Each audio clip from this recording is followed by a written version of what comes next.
Hello പ്രിയപ്പെട്ട കുട്ടികളെ, good morning.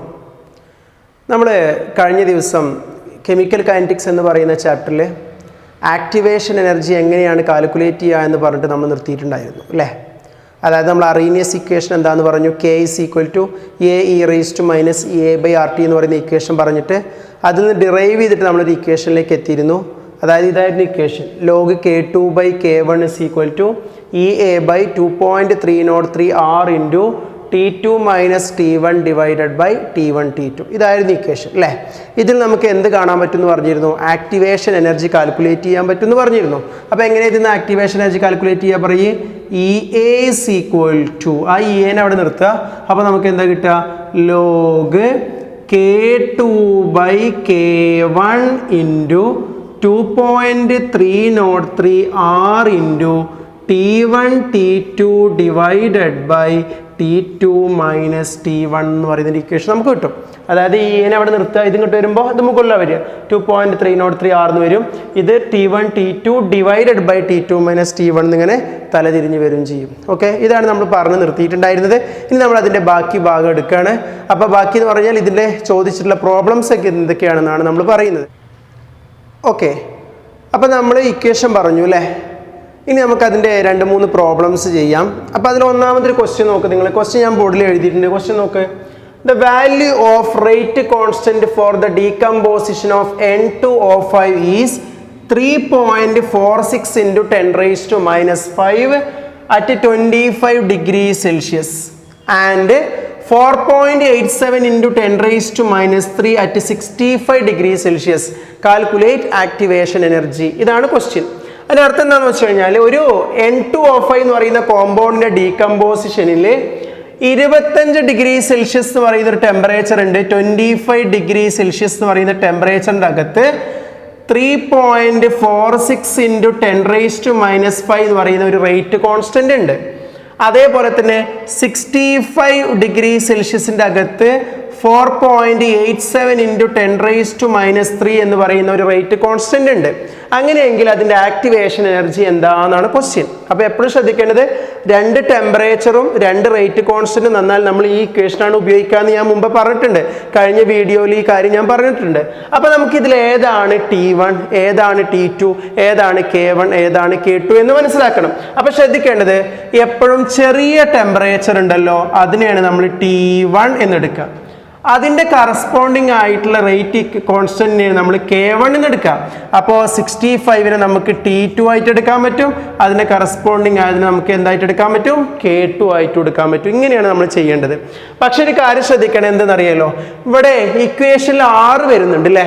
6ന്റെ value നമ്മൾ കഴിഞ്ഞ വർഷം പഠിച്ചിട്ടുണ്ട്. ജൂളിലാവുമ്പോൾ എനർജി അല്ലേ കണ്ടത്. അപ്പോൾ ജൂളിലാവുമ്പോൾ 8.314 joule kelvin inverse mole inverse ആണ്. അപ്പോൾ കെൽവിൻ എന്ന് പറയുമ്പോൾ നിങ്ങൾ മനസ്സിലാക്കണം, ഇവിടെ ഡിഗ്രി സെൽഷ്യസിലാണ് തന്നിട്ടുള്ളത്. അതുകൊണ്ട് നമ്മൾ ടെമ്പറേച്ചറിന്റെ ഡിഗ്രി എന്തിലേക്ക് മാറ്റണം, കെൽവിനിലേക്ക് മാറ്റണം. അപ്പോൾ നിങ്ങൾക്കറിയാം, 25 ഡിഗ്രി എന്ന് പറഞ്ഞാൽ 298 കെൽവിനാണ്, 65 ഡിഗ്രി എന്ന് പറഞ്ഞു കഴിഞ്ഞാൽ 338 കെൽവിനാണ്.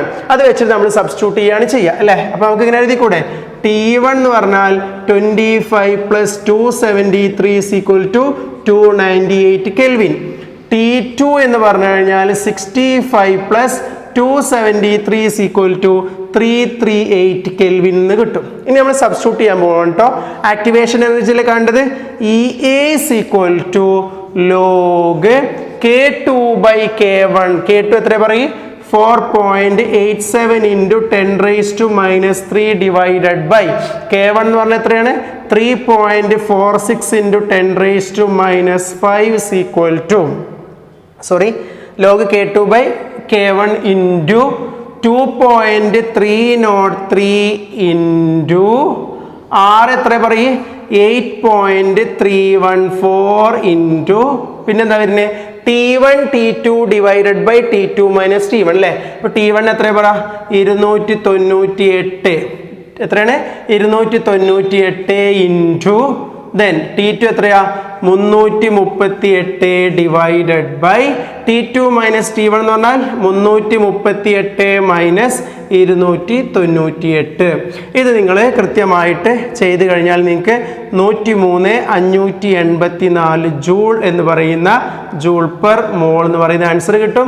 ഇങ്ങനെയാണ് നമ്മൾ ഈ ക്വസ്റ്റ്യൻ്റെ അകത്ത് ആക്ടിവേഷൻ എനർജി കാൽക്കുലേറ്റ് ചെയ്യുക. അപ്പോൾ ശ്രദ്ധിക്കേണ്ടത് എന്താണ്, ഇവിടെ നമുക്ക് രണ്ട് ടെമ്പറേച്ചർ തന്നു, T1 T2 തന്നു, രണ്ട് റേറ്റ് കോൺസ്റ്റന്റ് തന്നു. അതിന് നമ്മൾ K1 K2 എന്ന് എടുക്കുക. ഡൗട്ട് ഉണ്ടാവില്ലേ, ചെറിയ ടെമ്പറേച്ചറിന് T1 എന്നും അതിന് കറസ്പോണ്ടിങ് ആയിട്ടുള്ള റേറ്റ് കോൺസ്റ്റന്റിന് നമ്മൾ K1 എന്ന് എടുക്കുക. വലിയ ടെമ്പറേച്ചറിന് T2 എന്നും അതിന് കറസ്പോണ്ടിങ് ആയതിന് നമ്മൾ K2 എന്ന് എടുക്കുക. ഇത്രയാണ് ഈ ക്വസ്റ്റ്യനിൽ ചെയ്യേണ്ടവ. നമുക്ക് അടുത്തൊരു ക്വസ്റ്റ്യൻ നോക്കാം. ഓക്കെ. അപ്പോൾ നമുക്ക് രണ്ടാമത്തെ ക്വസ്റ്റ്യനിലേക്ക് പോവാം. ഇത് വേറൊരു പാറ്റേണിൽ ചോദിച്ച ക്വസ്റ്റ്യൻ ആണ്. ക്വസ്റ്റ്യൻ ഒന്ന് ശരിക്കും നിങ്ങൾ ശ്രദ്ധിക്കുക കേട്ടോ. ഞാൻ ബോർഡിൽ വായിക്കുന്നൊന്ന് ശരിക്കും നോക്കുക, നോട്ടിലേക്ക് എഴുതിയെടുക്കുക. The rate constant for a first order reaction. The rate constant for a first order reaction become 6 times. 6 ഇരട്ടിയായിട്ട് മാറി when the temperature is raised from 350 Kelvin to 400 Kelvin. Calculate activation energy എന്നാണ് ക്വസ്റ്റ്യൻ. അപ്പോൾ എന്താണ്, ഒരു reaction 350 Kelvin നിന്ന് 400 കെൽവിനായിട്ട് temperature ഉയർത്തിയപ്പോൾ അതിന് rate constant 6 ഇരട്ടിയായിട്ട് മാറിയെങ്കിൽ അതിന്റെ activation energy എത്രയെന്നാണ് question. ശ്രദ്ധിക്കുക, ഈ പാറ്റേണിൽ ഈ ഒരു ക്വസ്റ്റ്യൻ മാത്രമേ ഞാൻ ചെയ്യുന്നുള്ളൂ. ചിലപ്പോൾ ഡബിൾ എന്ന് ചോദിക്കാം, ട്രിപ്പിൾ എന്ന് ചോദിക്കാം, ക്വാഡ്രപ്പിൾ എന്ന് ചോദിക്കാം, 4 ഇരട്ടിയായി, 5 ഇരട്ടിയായി, 3 ഇരട്ടിയായി എന്നൊക്കെ പറയാം. അപ്പോഴൊക്കെ ഇതേ പാറ്റേണിലാണ് ക്വസ്റ്റ്യൻ ചെയ്യുക. എങ്ങനെയാണെന്ന് നോക്കാം കേട്ടോ. ശ്രദ്ധിച്ചു എല്ലാവരും. അതായത് നമ്മൾ ആദ്യത്തെ റേറ്റ് കോൺസ്റ്റന്റ് നമ്മൾ K1 എന്നെടുക്കുക. ആദ്യത്തെ റേറ്റ് കോൺസ്റ്റന്റ് K1 നമ്മൾ എന്തായിട്ട് തന്നെ എടുക്കുക, K1 ആയിട്ട് തന്നെ എടുക്കുക. ആ സമയത്തുള്ള ടെമ്പറേച്ചർ നമ്മൾ T1 എടുക്കുക. T1 ഞാൻ നേരത്തെ പറയും, നമ്മൾ ചെറിയ ടെമ്പറേച്ചർ ആണ് എടുക്കുക. എത്ര ടെമ്പറേച്ചർ പറയാം, 350 കെൽവിൻ എന്ന് പറഞ്ഞ ടെമ്പറേച്ചർ എടുക്കുക. ഇനി നമ്മൾ K2 എടുക്കുന്ന സമയത്ത് ശ്രദ്ധിക്കേണ്ടത് എന്താണെന്നറിയോ, 6 ഇരട്ടിയായിട്ട് മാറി എന്നല്ലേ പറഞ്ഞത്. അപ്പൊ K2നെ നമ്മൾ എന്തായിട്ട് എടുക്കുക, 6K1 ആയിട്ട് എടുക്കാം. ആ സമയത്തുള്ള ടെമ്പറേച്ചറിനില്ലേ നമ്മൾ ഹൈ ടെമ്പറേച്ചർ എന്ന് പറഞ്ഞാൽ എത്രയാണ്, 400 കെൽവിൻ തന്നിട്ടുണ്ട് അല്ലേ. അപ്പൊ എപ്പോഴും ശ്രദ്ധിക്കേണ്ടത്, ഡബിൾ എന്ന് പറഞ്ഞു കഴിഞ്ഞാൽ നമ്മൾ 2 കൊണ്ട് മൾട്ടിപ്പിൾ ചെയ്യണം, ട്രിപ്പിൾ ആയി എന്ന് പറഞ്ഞാൽ 3 കൊണ്ട് മൾട്ടിപ്പിൾ ചെയ്യണം അല്ലേ. അപ്പൊ നിങ്ങൾ ശ്രദ്ധിക്കണം എത്ര ടൈംസ് ആയി, 5 ടൈംസ് ആയി എന്ന് പറഞ്ഞു കഴിഞ്ഞാൽ നമ്മൾ 5K1 ആയിട്ട് എടുക്കണം K2നെ. ഓക്കെ, ബാക്കിയെല്ലാം ഉണ്ടല്ലോ, നമ്മൾ ആക്ടിവേഷൻ എനർജിക്ക് കാൽക്കുലേറ്റ് ചെയ്യുക. ഇക്വേഷൻ നമ്മുടെ കയ്യിലുണ്ടല്ലോ. പറയും EA is equal to log K2 by K1. K2ന്റെ ഭാഗത്ത് എന്ത് കൊടുക്കണം, 6K1 by K1 into 2.303 into R-ന്റെ value ഇതാ ബ്രാക്കറ്റിൽ തന്നിട്ടുണ്ട് 8.314. ഈ ചാപ്റ്ററിൽ എല്ലായിടത്തും 8.314 ആണ് ഉപയോഗിക്കുക. കാരണം ആക്ടിവേഷൻ എനർജിയാണ്, എനർജിയുടെ യൂണിറ്റ് ജൂളാണ്, അതുകൊണ്ടാണ് 8.314 ഉപയോഗിക്കുന്നത്. ഇൻറ്റു 8.314 ഇൻറ്റു T1 എത്രയാ, 350 ഇൻറ്റു T2 എത്രയാ, 400 ഡിവൈഡഡ് ബൈ 400 മൈനസ് 350 എന്നാണ് വരിക. അപ്പോൾ നോക്ക് നിങ്ങൾ, ഈ K1ഉം ഈ K1ഉം കട്ട് ചെയ്യാൻ പറ്റും. അപ്പോൾ log 6 ആയി അതിന് ആൻസർ ഉണ്ട്. മനസ്സിലാവുണ്ടല്ലോ. അപ്പൊ ഇനി 2 ടൈംസ് ആണ് ഇവിടെ എന്താ വരിക, 2K1 താഴെ K1 വരും. അപ്പോഴും K1 കട്ട് ചെയ്യാൻ പറ്റും അല്ലെ. 3 ടൈംസ് പറഞ്ഞാൽ 3K1 വരും. ഓക്കെ, അപ്പൊ ഇത് നിങ്ങൾ കാൽക്കുലേറ്ററിനൊക്കെ ചെയ്ത് കഴിഞ്ഞാൽ 41,721 ജൂൾ പെർ മോൾ എന്ന് പറയുന്ന ആൻസർ ആണ് നിങ്ങൾക്ക് കിട്ടുക. ഇങ്ങനെയാണ് നമ്മൾ ഈ ക്വസ്റ്റ്യൻ ചെയ്യേണ്ടത്. മനസ്സിലാവുണ്ടല്ലോ. ഓക്കെ, അപ്പൊ ഇനി നമുക്ക് അടുത്തൊരു ക്വസ്റ്റ്യൻ കൂടി, ഇതല്ലാത്തൊരു പാറ്റേണിൽ ഒരു ക്വസ്റ്റ്യൻ കൂടി ചെയ്യാം. ഒന്ന് ശ്രദ്ധിക്കാം. അപ്പൊ 2 പാറ്റേണിലെ ക്വസ്റ്റ്യൻ ചോദിച്ചു. ഒന്നാമത്തെ പാറ്റേണിൽ K1ഉം K2ഉം T1ഉം T2 സെപ്പറേറ്റ് തന്നിരുന്നു. രണ്ടാമത്തെ പാറ്റേൺ ചെയ്ത സമയത്ത് നമുക്ക് K1 K2ന്റെ 6 ടൈംസ് എന്നൊക്കെ തന്നിട്ടുണ്ടായിരുന്നു. എന്നാൽ മൂന്നാമത്തെ ക്വസ്റ്റ്യൻ നോക്ക്, നിങ്ങൾ ക്വസ്റ്റ്യൻ വായിച്ചു നോക്ക്. A first order reaction is 50% complete in 30 minute at 27 degree Celsius. അതിൻ്റെ അർത്ഥം എന്താ, ഒരു റിയാക്ഷൻ്റെ 50% കംപ്ലീറ്റ് ചെയ്തു 30 മിനിറ്റിൽ എത്ര ടെമ്പറേച്ചർ ആകുമ്പോൾ, 27 ഡിഗ്രി ടെമ്പറേച്ചർ ആകുമ്പോൾ എന്നാണ് പറയുന്നത്. And in 10 minute at 47 degree Celsius. അതേ ഹാഫ് ലൈഫ് തന്നെ 47 ഡിഗ്രി ആവുന്ന സമയത്ത് എന്ത് ചെയ്തു, 10 മിനിറ്റും കംപ്ലീറ്റ് ചെയ്തെങ്കിൽ ആക്ടിവേഷൻ എനർജി എത്രയെന്നാണ് ചോദ്യം. മനസ്സിലാക്കേണ്ടത് ഇവിടെ എന്ത് തന്നിട്ടില്ല, നമുക്ക് K1ഉം K2ഉം തന്നിട്ടില്ല. പക്ഷെ നിങ്ങൾക്ക് അറിയാം 50% കംപ്ലീറ്റ് ചെയ്യുക എന്ന് പറഞ്ഞാൽ എന്താണ്, ഹാഫ് ലൈഫ് അല്ലേ. അപ്പൊ നമുക്ക് ഇവിടുത്തെ സ്റ്റേറ്റ്മെന്റുകളൊന്ന് എഴുതിയെടുക്കാം കേട്ടോ. ആദ്യം 27 ഡിഗ്രി സെൽഷ്യസ് ആവണ സമയത്ത് അതിൻ്റെ T1/2 എന്ന് പറയുന്നത് ഹാഫ് ലൈഫ് എത്രയെന്ന് പറഞ്ഞു, 30 മിനിറ്റ് ആണെന്ന് പറഞ്ഞു. എങ്ങനെ ഇത് ഹാഫ് ലൈഫ് ആണെന്ന് മനസ്സിലാക്കിയത്, 50% കംപ്ലീറ്റ് ചെയ്തു എന്ന് പറഞ്ഞുകൊണ്ടാണ് കേട്ടോ. ദെൻ ഇനിയോ 47 ഡിഗ്രി ആവുന്ന സമയത്ത് അതേ ഹാഫ് ലൈഫ് കംപ്ലീറ്റ് ചെയ്യാൻ എത്ര എടുത്തു എന്നാണ് പറഞ്ഞത്? 10 മിനിറ്റ് എടുത്തു എന്നാണ് പറഞ്ഞത്. 10 മിനിറ്റ്. നമ്മളൊരു ഇക്വേഷൻ പഠിച്ചിട്ടില്ലേ?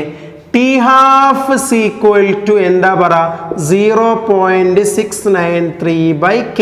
ഞാൻ ഈ കെനെ K1 എന്ന് എടുത്തു, കാരണം ഇത് ചെറിയ ടെമ്പറേച്ചർ അല്ലേ, ഇത് T1 എന്ന് പറയുന്ന ടെമ്പറേച്ചർ അല്ലേ, ഇത് T2 പറഞ്ഞ ടെമ്പറേച്ചർ അല്ലേ. അപ്പൊ അതിന് കറസ്പോണ്ടിങ് ആയിട്ടുള്ള കെനെ ഞാൻ എന്തെടുത്തു?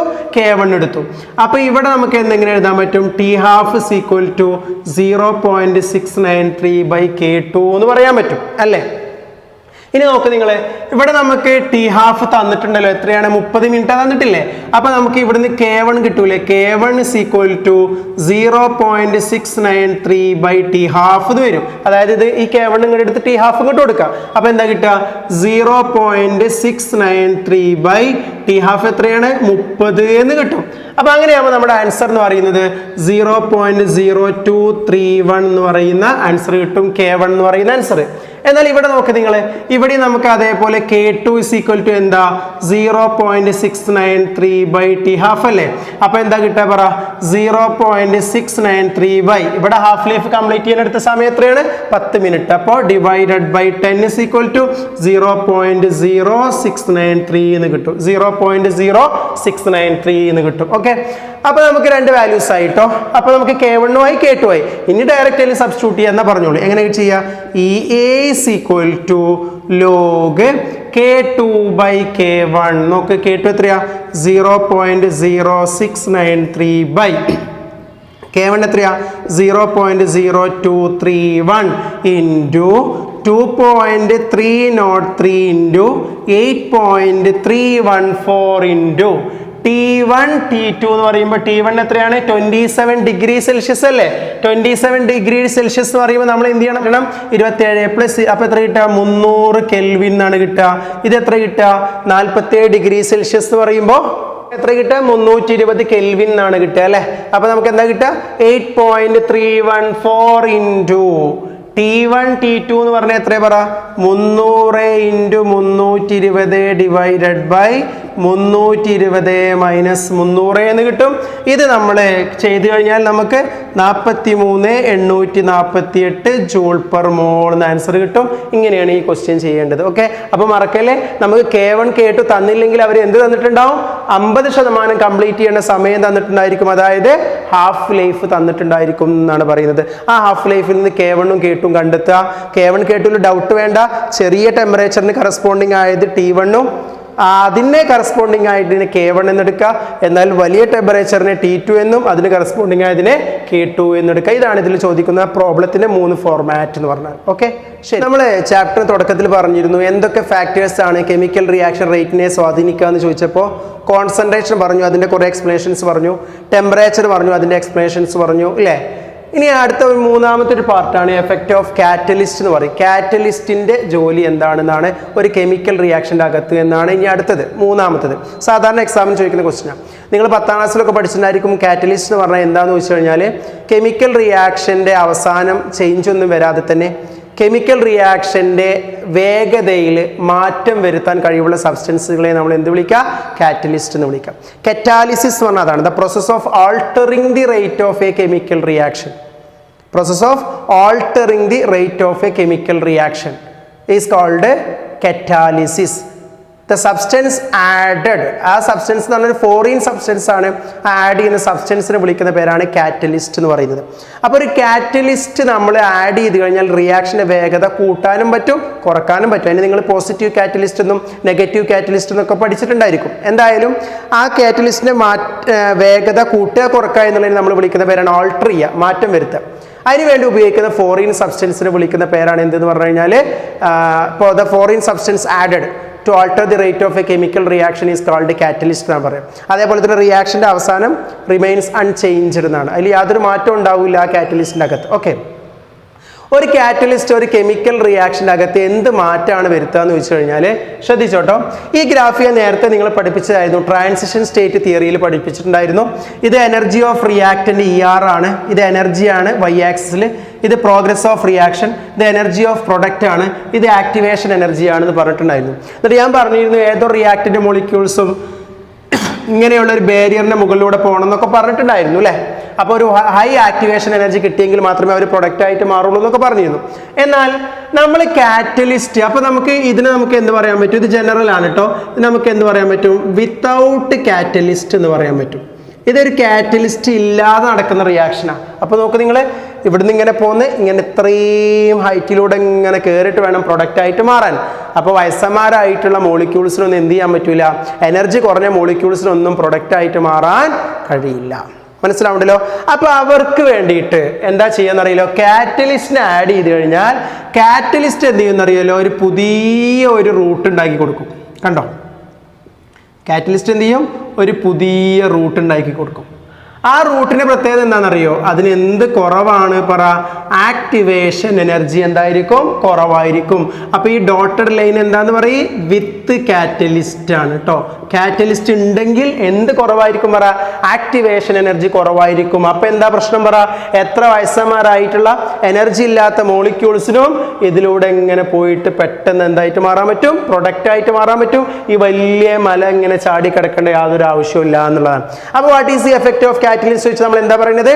Catalyst can provide an alternate path for a chemical reaction by reducing activation energy. എന്താ പറഞ്ഞേ? Catalyst can provide an alternate path for a chemical reaction by reducing activation energy. അപ്പോൾ ഇനി മറക്കല്ലേ, what is the effect of catalyst in the rate of a chemical reaction വെച്ചാൽ നമ്മൾ എന്താ പറയുന്നത്? Chemical റിയാക്ഷൻ്റെ അകത്ത് ആ കാറ്റലിസ്റ്റിൻ്റെ എഫക്റ്റ് എന്താണെന്ന് വെച്ച് കഴിഞ്ഞാൽ catalyst can provide an alternate path for a chemical reaction by reducing activation energy എന്നാണ് പറയുക. ഓക്കെ ആണല്ലോ. അപ്പോൾ നമ്മൾ ഇനി പറയുന്നത് കൊളീഷൻ തിയറി എന്ന് പറഞ്ഞാൽ എന്താണെന്നാണ്. കൊളീഷൻ തിയറിയുടെ പ്രധാനപ്പെട്ട പോയിന്റുകൾ എന്താണ് എന്നുള്ള കോൺസെപ്റ്റാണ് പറയുന്നത്. ഒന്ന് കേൾക്കുക കേട്ടോ. മാക്സ് സ്ട്രോസ് എന്ന് പറയുന്ന സയൻറ്റിസ്റ്റാണ് കൊളീഷൻ തിയറി പ്രപ്പോസ് ചെയ്തത്. അപ്പോൾ അദ്ദേഹം പറയുന്ന പ്രധാനപ്പെട്ട 3 പോയിന്റുകൾ ഞാൻ ജസ്റ്റ് ഒന്ന് ഇവിടെ എക്സ്പ്ലെയിൻ ചെയ്യാം, കേൾക്കാം. ഫസ്റ്റ് പോയിന്റ് പറയുന്നത് എന്താണെന്നറിയാലോ? നിങ്ങൾ 10ാം ക്ലാസ്സിലൊക്കെ പഠിച്ചിട്ടുണ്ടായിരിക്കും. All reactant molecules are assumed to be spheres. എല്ലാ റിയാക്റ്റന്റ് മോളിക്യൂൾസും സ്ഫിയേഴ്സ് ആയിട്ടാണ് നമ്മൾ എന്ത് ചെയ്യുന്നത്? അസ്യൂം ചെയ്യപ്പെടുന്നത്. And a chemical reaction will takes place due to the simultaneous collision of these hard spheres. Chemical reaction നടക്കുന്നത് ഈ ഹാർഡ് സ്ഫിയേഴ്സിന്റെ പരസ്പരമുള്ള കൂട്ടിയിടിക്കൽ കാരണമായിട്ടാണെന്നാണ് കൊളീഷൻ തിയറി പറയുന്നത്. Number of collisions per second per unit volume is called collision frequency. ഇതാണ് first പോയിന്റിൽ പറഞ്ഞത്. എന്തൊക്കെയാ പറഞ്ഞത്? All reactant molecules are assumed to be hard spheres. A chemical reaction will takes place due to the simultaneous collisions of these hard spheres. Total number of collisions per second per unit volume is called collision frequency എന്നാണ് പറയുന്നത്. ഇതാണ് first point. Second point ആയിട്ട് പറയുന്നത് every reactant molecule should acquire minimum amount of energy called threshold energy. നമുക്കറിയുന്നതാണ്, ഏതോ reactant മോളിക്യൂൾസും chemical reaction നടക്കണമെങ്കിൽ ഒരു minimum energy acquire ചെയ്യണം. അതിനെ വിളിക്കുന്ന പേരാണ് ത്രെഷോൾഡ് എനർജി. തേർഡ് പോയിന്റ് പറയുന്നത് the extra amount of energy absorbed by reactant molecule to overcome threshold energy barrier is called activation energy. അതും നമുക്കറിയുന്നത്. എന്താ പറയും? ഒരു മോളിക്യൂള് ത്രെഷോൾഡ് എനർജി ബാരിയർ എന്ന് പറയുന്ന ബാരിയറിനെ ഓവർകം ചെയ്യാൻ വേണ്ടിയിട്ട് അബ്സോർബ് ചെയ്യുന്ന എക്സ്ട്രാ എമൗണ്ട് ഓഫ് എനർജിയെ വിളിക്കുന്ന പേരാണ് ത്രെഷോൾഡ് എനർജി എന്ന് പറയും. വിളിക്കുന്ന പേരാണ് ആക്ടിവേഷൻ എനർജി എന്ന് പറയുന്നത്. അപ്പോൾ 3 പോയിന്റ് ഞാൻ ഒന്നുകൂടി പറയാം. First point, all reactant molecules അല്ലെങ്കിൽ every reactant molecules are assumed to be hard spheres and a chemical reaction will take place due to the simultaneous collisions of these hard spheres. Total number of collisions per second per unit volume is called collision frequency. Collision frequency Z എന്ന് പറയുന്ന symbol ഉപയോഗിച്ചിട്ടാണ് സൂചിപ്പിക്കുക. രണ്ടാമത്തെ point ആയിട്ട് പറയുന്നത് every reactant molecule should acquire minimum amount of energy to take place a chemical reaction, like to participate in a chemical reaction is called threshold energy. Third point, the extra amount of energy absorbed by reactant molecule to overcome threshold energy barrier is called activation energy. എന്നിട്ട് അവർ Arrhenius ഇക്വേഷനോട് similar ആയിട്ടുള്ള ഒരു equation ഇവിടെ കൊണ്ടുവരികയാണ്. നോക്കിക്കോട്ടോ, അത് എങ്ങനെയാണ് എത്തുന്നത് നോക്കാം. അവർ പറയാണ് റേറ്റ് is equal to ഒരു കെമിക്കൽ റിയാക്ഷൻ റേറ്റ് എന്ന് പറയുന്നത് Z E raise to minus E A by R T ആണ് എന്ന് അവർ കൊണ്ടുവരികയാണ്. Rate is equal to Z E raise to minus E A by R T. നമ്മൾ മുമ്പ് Arrhenius equation പഠിച്ചത് എന്തായിരുന്നു? K is equal to A E raise to minus E A by R T. Similar ആണ്. അപ്പൊ ഇവിടെ Z എന്ന് പറഞ്ഞാൽ collision frequency ആണെന്ന് ഞാൻ പറഞ്ഞു. ഇവിടെ എ എന്ന് പറഞ്ഞാൽ അറീനിയസ് പാരാമീറ്റർ ആണ്. ഞാനതിന് വേറൊരു പേര് പറയുന്നു, ഫ്രീക്വൻസി ഫാക്ടർ എന്ന് പറയുന്നു. അതിന്റെ അർത്ഥം രണ്ടും സെയിം ആണ് അല്ലെ? Total number of collision per second per unit വോളിയാണ് സെഡ് എന്ന് പറഞ്ഞാൽ. അത് തന്നെയാണ് അറീനിയസ് പാരാമീറ്ററോട് ഉദ്ദേശിക്കുന്നത്. അതിനെ ഫ്രീക്വൻസി ഫാക്ടർ എന്നാണ് വിളിക്കാം. അപ്പൊ ഇതാണ് ഇക്വേഷൻ. പക്ഷേ നിങ്ങൾ 10ാം ക്ലാസ് പഠിച്ചിട്ടുണ്ട് എല്ലാ കൊളീഷൻസും എഫക്റ്റീവ് അല്ല. ഇപ്പൊ നിങ്ങളൊന്ന് ആലോചിച്ച് നോക്കുക. ഞാനൊരു എക്സാമ്പിൾ പറയുകയാണ്, അങ്ങനെയൊന്നും സംഭവിക്കാതിരിക്കട്ടെ. രണ്ട് കുട്ടികൾ ഇങ്ങനെ ഓപ്പോസിറ്റ് ഡയറക്ഷനിൽ അസംബ്ലി വിട്ടതിന് ശേഷം ഓടുക എന്ന് വിചാരിക്കാം. ഒരു കുട്ടി മറ്റേ കുട്ടിയെ കണ്ടിട്ടില്ല. അപ്പോൾ ആ കുട്ടി വന്നിട്ട് ഇങ്ങനെ ഈ കുട്ടിയുടെ ഷോൾഡറിൽ ടച്ച് ചെയ്താണ് പോയി കഴിഞ്ഞാൽ അതൊരു എഫക്റ്റീവ് കൊളീഷൻ അല്ല. ജസ്റ്റ് ഷോൾഡറിൽ ടച്ച് ചെയ്ത് പോയിട്ടുള്ളൂ. എഫക്റ്റീവ് കൊളീഷൻ എന്ന് പറഞ്ഞു കഴിഞ്ഞാൽ കറക്റ്റ് വന്നിട്ട് പ്രോപ്പർ ഓറിയന്റേഷനിൽ ഫേസ് ടു ഫേസ് ഇങ്ങനെ കൂട്ടിയിടിച്ചു കഴിഞ്ഞാൽ നമുക്ക് അതിന് എന്ത് വിളിക്കാൻ പറ്റും? Effective collision. അപ്പൊ കെമിസ്ട്രിയിലും പറയുന്നത് എന്താണെന്നറിയോ? എഫക്റ്റീവ് കൊളീഷൻ എന്ന് പറഞ്ഞു കഴിഞ്ഞാൽ പ്രോപ്പർ കൈനറ്റിക് എനർജി വേണം, സഫിഷ്യന്റ് കൈനറ്റിക് എനർജി വേണം, പ്രോപ്പർ ഓറിയന്റേഷൻ വേണം. അതായത് കൃത്യമായിട്ടുള്ള കൈനറ്റിക് എനർജിയും കൃത്യമായിട്ടുള്ള ഓറിയന്റേഷനിലെ കൂട്ടിയിടികളെ മാത്രമാണ് നമ്മൾ എന്ത് വിളിക്കുക? എഫക്റ്റീവ് കൊളീഷൻ എന്ന് വിളിക്കുക. അപ്പൊ എല്ലാ കൊളീഷൻസും എഫക്റ്റീവ് അല്ല. എഫക്റ്റീവ് ആയിട്ടുള്ള കൊളീഷനിൽ മാത്രമേ പ്രൊഡക്റ്റ് ഫോം ചെയ്യുള്ളൂ. ആ എഫക്റ്റീവ് കൊളീഷൻ നടക്കാനുള്ള ഒരു പ്രോബബിലിറ്റിയും കൂടി ഇതിൻ്റെ അകത്തേക്ക് ആഡ് ചെയ്താൽ ഇക്വേഷനിൽ ചെറിയൊരു മാറ്റം വരും. Rate is equal to P Z E raise to minus E A by R T, where P is called probability factor. എന്തിനുള്ള പ്രോബബിലിറ്റി ആണ്? Probability for effective collision. Z എന്ന് പറഞ്ഞാൽ നമ്മൾ എന്തായിരുന്നു? ഫ്രീക്വൻസി ഫാക്ടർ എന്ന് പറയുന്ന കൊളീഷൻ ഫ്രീക്വൻസി ആണ്. പിന്നെ ഈ നമുക്കറിയാം ആക്ടിവേഷൻ എനർജി ആണെന്നൊക്കെ നമ്മൾ പറഞ്ഞു അല്ലേ? അപ്പൊ ഇവർ പറയുന്നത് എന്താ വെച്ച് കഴിഞ്ഞാൽ പ്രോപ്പർ ഓറിയന്റേഷനിൽ കൂട്ടിയിടിക്കാതെ ഒരിക്കലും പ്രൊഡക്റ്റ് ഫോം ചെയ്യൂല. കൃത്യമായിട്ടുള്ള ഓറിയന്റേഷൻ ഉണ്ടായിരിക്കണം എന്നുള്ളതാണ്. അപ്പൊ അതിന് അവരൊരു എക്സാമ്പിൾ പറയുന്നത് നമുക്ക് ഇവിടുന്ന് ജസ്റ്റ് വരച്ച് കാണിക്കാം. എല്ലാ കൂട്ടിമുട്ടലുകളിലും പ്രൊഡക്റ്റ് ഫോം ചെയ്യില്ല. പ്രോപ്പർ ആയിട്ടുള്ള ഓറിയന്റേഷനും സഫീഷ്യന്റ് കൈനറ്റിക് എനർജി ഉണ്ടെങ്കിൽ മാത്രമേ പ്രൊഡക്റ്റ് ഫോം ചെയ്യുള്ളൂ എന്ന് അവരിവിടെ പ്രൂവ് ചെയ്യാണ്. നമുക്ക് അതൊന്ന് കാണാം. ഓക്കെ മക്കളെ, ഞാൻ പറഞ്ഞു നിർത്തിയ കോൺസെപ്റ്റ് എന്തായിരുന്നു പറ? അതായത് പ്രോപ്പർ ഓറിയന്റേഷനും സഫീഷ്യന്റ് കൈനറ്റിക് എനർജി ഉണ്ടെങ്കിൽ മാത്രമേ പ്രൊഡക്റ്റ് ഫോം ചെയ്യുള്ളൂ എന്നുള്ളതിനൊരു എക്സാമ്പിളാണ് നമ്മളിവിടെ കാണിക്കുന്നത്. ശ്രദ്ധിച്ചോട്ടോ. CH3Br എന്ന് പറയുന്ന കോമ്പൗണ്ട് OH- ആയിട്ട് കൂട്ടിയിടിക്കാന്ന് വിചാരിക്കുക. CH3Br OH- ആയിട്ട് കൂട്ടിയിടിക്കാന്ന് വിചാരിക്കുക. രണ്ട് പോസിബിലിറ്റി ആണ് പറയുന്നത് കേട്ടോ. ശ്രദ്ധിക്കാം. നിങ്ങൾക്കറിയാം ഇവിടെ Br എന്ന് പറയുന്നത് ഹാലോജൻ ആണ്. അതുകൊണ്ട് നെഗറ്റീവ് ചാർജ് ഉണ്ടാവുക, ഡെൽറ്റ മൈനസ് ചാർജ് ആണ് ഉണ്ടാവുക. അതായത് ഇലക്ട്രോൺ നെഗറ്റിവിറ്റി കൂടുതലായതുകൊണ്ട് ഇത് ഡെൽറ്റ പ്ലസ് ആണ്, OH ചാർജ് മൈനസ് ആണ്.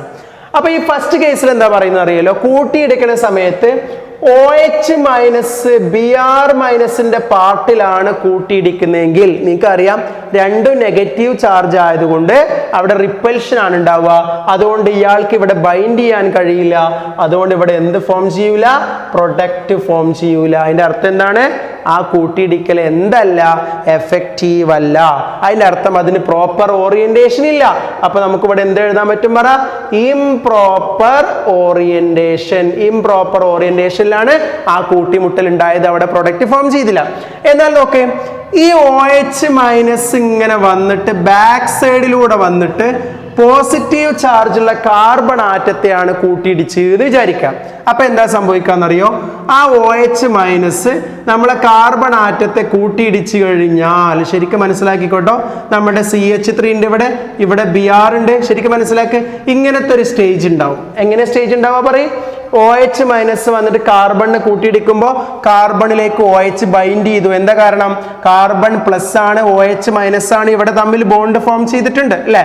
അപ്പോ നിങ്ങൾക്കറിയാം കാർബണിന്റെ വാലൻസി 4 ആണ്. അപ്പൊ സ്വാഭാവികമായിട്ട് ഈ Br ഇവിടുന്ന് എന്ത് ചെയ്യണം? എലിമിനേറ്റ് ചെയ്ത് പോകണം. അതുകൊണ്ട് പെട്ടെന്ന് Br അവിടുന്ന് പോയി കഴിഞ്ഞാൽ ബാക്കി നമുക്ക് ഇങ്ങനെ ജസ്റ്റ് കൂട്ടി എഴുതാം. നമുക്ക് എന്താ ആൻസർ കിട്ടുക? CH3OH അല്ലെ? ഇത് CH3, ഇത് OH ആണ്. CH3OH പ്ലസ് എന്ത് കിട്ടും പറ? Br-. അപ്പൊ നമുക്ക് മെത്തനോൾ എന്ന് പറയുന്ന പ്രൊഡക്റ്റ് കിട്ടും. മെത്തനോൾ എന്ന് പറയുന്ന മീഥൈൽ ആൽക്കഹോൾ എന്ന് പറയുന്ന പ്രൊഡക്റ്റ് കിട്ടും. അതിന്റെ അർത്ഥം എന്താ? ഇവിടെ കൂട്ടിയിടിച്ചത് മൈനസും പ്ലസും ആണ്. അതിന്റെ അർത്ഥം ഇവിടെ കൂട്ടിയിടിച്ചത് എന്താണ്? പ്രോപ്പർ ഓറിയന്റേഷനിലാണ്. അപ്പോൾ ഇവർ പറയുന്നത് പ്രോപ്പർ ഓറിയന്റേഷനിൽ കൂട്ടിയിടിച്ചെങ്കിൽ മാത്രമേ പ്രൊഡക്റ്റ് ഫോം ചെയ്യുള്ളൂ. ഇത്തരം കൊളീഷൻസിനെ വിളിക്കുന്ന പേരാണ് എഫക്റ്റീവ് കൊളീഷൻസ് പറയുന്നത്. ഓക്കെ, ഇനി ഒരു ചെറിയൊരു ഗ്രാഫും കൂടിയാണ് ഇതിൽ പറയേണ്ടവ. Maxwell's distribution of molecular energy എന്ന് പറയുന്ന ഗ്രാഫാണ്. ആ ഗ്രാഫ് ഒന്ന് നോക്കുക കേട്ടോ. അതേ വരച്ച ഗ്രാഫ് ഇതാണ്. എക്സ് ആക്സിസിൽ എനർജി ഓഫ് റിയാക്റ്റൻ്റ് എടുത്തു, വൈ ആക്സിസിൽ ഫ്രാക്ഷൻ ഓഫ് മോളിക്യൂൾസ് എടുത്തു, മോളിക്യൂൾസിൻ്റെ എണ്ണം എടുത്തു, എന്താണ് ഫ്രാക്ഷൻ എടുത്തു അല്ലെങ്കിൽ അളവെടുത്തു. ഇവിടെ റിയാക്റ്റൻറ്റിൻ്റെ എനർജി എടുത്തു. അപ്പോൾ അയാൾ പറയുന്നത് ടി കെൽവിൻ എന്ന് പറയുന്ന ടെമ്പറേച്ചറിൽ ഇത്രയും മോളിക്യൂൾസിന് പ്രൊഡക്റ്റ് ആവാൻ കഴിഞ്ഞു. അതായത് നമ്മൾ അവിടുന്ന് ഇത് പ്രൊഡക്റ്റ് ആണല്ലോ, അപ്പോൾ അവിടുന്ന് ഇങ്ങനെ കറസ്പോണ്ടിങ് ആയിട്ട് ഇങ്ങോട്ട് കൊടുത്താൽ ഇത്രയും മോളിക്യൂൾസിന് എന്താ പറ്റി, ഞാൻ ഇവിടെ ഇങ്ങനെ അടയാളപ്പെടുത്തുകയാണ്, ഇത്രയും മോളിക്യൂൾസിന് പ്രൊഡക്റ്റ് ആയിട്ട് മാറാൻ കഴിഞ്ഞു. ഓക്കെ, അത്രയും ഫ്രാക്ഷൻ ഓഫ് മോളിക്യൂൾസിന് പ്രൊഡക്റ്റ് ആയിട്ട് മാറാൻ കഴിഞ്ഞു. എന്നാൽ ഇവർ പറയുന്നത് ഇതാണ്, ടെമ്പറേച്ചർ ഒരു 10 കെൽവിനും കൂടി കൂട്ടിക്കഴിഞ്ഞാൽ, നോക്ക് നിങ്ങൾ, ഒരു 10 കെൽവിനും കൂടി ടെമ്പറേച്ചർ കൂട്ടിക്കഴിഞ്ഞാൽ ഗ്രാഫ് ഇങ്ങനെയാണ് കിട്ടുക. അതായത് എനിക്കിവിടെ എഴുതിക്കൂടെ ടി പ്ലസ് 10 കെൽവിൻ എന്ന് പറയാൻ പറ്റും. 10 കെൽവിനും കൂട്ടിക്കഴിഞ്ഞാൽ എന്താ സംഭവിക്കുക, ഞാൻ ഇവിടെ ഇങ്ങനെ ഷെയ്ഡ് ചെയ്യാണ്, ഇവിടെ ഇങ്ങനെ ഷെയ്ഡ് ചെയ്തത് അങ്ങനെ കൊടുത്തു. അതിൻ്റെ അർത്ഥം എന്താണെന്നറിയോ, ഇതിന് കറസ്പോണ്ടിങ് ആയിട്ട് നമ്മളിങ്ങനെ വരക്കുകയാണെങ്കിൽ ഇവിടെ എത്തി അല്ലേ, അതായത് ഇത്രയും. അതിൻ്റെ അർത്ഥം എന്താണെന്ന് വെച്ച് കഴിഞ്ഞാൽ ടി കെൽവിൻ്റെ അകത്ത് ഇത്രയും മോളിക്യൂൾസിന് മാത്രമേ പ്രൊഡക്റ്റ് ആയിട്ട് മാറാൻ കഴിഞ്ഞുള്ളൂ എങ്കിൽ ടി പ്ലസ് 10 കെൽവിൻ ആയപ്പോൾ 10 കെൽവിനും കൂടി ടെമ്പറേച്ചർ കൂട്ടിയപ്പോൾ അത് ആൾമോസ്റ്റ് ഇരട്ടിയായിട്ട് മാറി. ഈ കർവിനെയാണ് നമ്മൾ Maxwell distribution of molecular energy എന്ന് പറയുന്നത്. നമ്മൾ മുമ്പ് അത് പഠിച്ചിട്ടുണ്ട്, ഓരോ 10 ഡിഗ്രി കൂടുമ്പോഴും റേറ്റ് കോൺസ്റ്റന്റ് ഡബിൾ ആയിട്ട് മാറുന്നു പറഞ്ഞു. അതേ കോൺസെപ്റ്റിന് എന്താ പറഞ്ഞ്, ടി കെൽവിൻ ആകുമ്പോൾ കുറച്ച് ഫ്രാക്ഷൻ ഓഫ് മോളിക്യൂൾസിന് മാത്രമേ എന്ത് കിട്ടിയുള്ളൂ, നമ്മുടെ ത്രഷോൾഡ് എനർജി കിട്ടിയിട്ട് പ്രൊഡക്റ്റ് ആയിട്ട് മാറാൻ കഴിഞ്ഞുള്ളൂ. ഈ ടി എന്ന് പറഞ്ഞാൽ ത്രഷോൾഡ് എനർജിയാണ്. അപ്പോൾ ഇത്രയും ത്രഷോൾഡ് എനർജി ആയിട്ട് മാറാൻ കഴിഞ്ഞുള്ളൂ. എന്നാൽ ടി പ്ലസ് 10 കെൽവിൻ, ഒരു 10 കെൽവിനും കൂടി ടെമ്പറേച്ചർ കൂട്ടിയപ്പോൾ അതിന് ഇരട്ടി മോളിക്യൂൾസിന് എന്തായിട്ട് മാറാൻ കഴിഞ്ഞു, പ്രൊഡക്റ്റ് ആയിട്ട് മാറാൻ കഴിഞ്ഞു. ഈ കോൺസെപ്റ്റിനെയാണ് ഈ ഗ്രാഫിക്കൽ റെപ്രസെൻറ്റേഷനെ വിളിക്കുന്ന പേരാണ് Maxwell's distribution of molecular energy എന്ന് പറയുന്നത്. അപ്പോൾ ശ്രദ്ധിക്കുക, നമ്മുടെ ചാപ്റ്റർ തീർന്നു. ചാപ്റ്ററിൽ ചെയ്യാൻ പറ്റുന്ന പ്രോബ്ലംസ് എല്ലാം ചെയ്തിട്ടുണ്ട്. നിങ്ങൾ ആദ്യം മുതൽ വീഡിയോസ് കംപ്ലീറ്റ് കാണുകയും അതുപോലെ തന്നെ നിങ്ങളുടെ സുഹൃത്തുക്കളിലേക്ക് ഇത് എത്തിക്കുകയും അതുപോലെ തന്നെ ഇതിൻ്റെ ചാപ്റ്ററിൻ്റെ നോട്ടുകൾ തയ്യാറാക്കുകയും ചെയ്യുക. ഓക്കെ, നന്നായിട്ട് പഠിക്കുക. Okay, all the best.